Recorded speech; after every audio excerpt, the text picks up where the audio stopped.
Pemirsa, Satuan Reserse Narkoba Polresta Denpasar mengamankan 2 tersangka pengedar narkoba dengan barang bukti senilai puluhan juta rupiah. 2 tersangka merupakan residivis, bahkan satu di antaranya sudah 2 kali mendekam di lapas Kerobokan. Tersangka JR dan SYM 39 tahun kembali berurusan dengan petugas Polresta Denpasar. Satuan Reserse Narkoba Polresta Denpasar kembali mengamankan mereka karena kedapatan memiliki barang bukti narkoba jenis sabu. Penangkapan keduanya berdasarkan informasi yang diterima petugas dari masyarakat atas aktivitas yang mencurigakan dari kedua tersangka. Mereka diamankan beserta barang bukti narkoba jenis sabu sebanyak 45 paket dengan berat mencapai 45 gram serta 35,5 butir ekstasi senilai puluhan juta rupiah.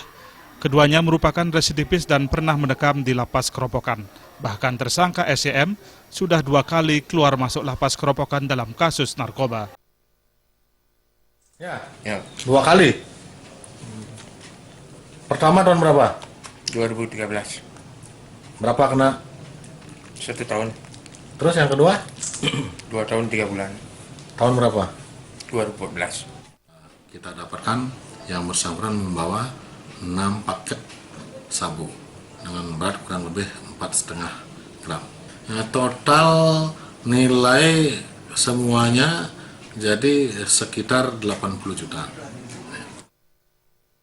Kini petugas menjerat mereka dengan Undang-Undang Nomor 35 Tahun 2009 tentang narkotika dengan ancaman hukuman hingga 15 tahun penjara. Raiswantaro dan Madera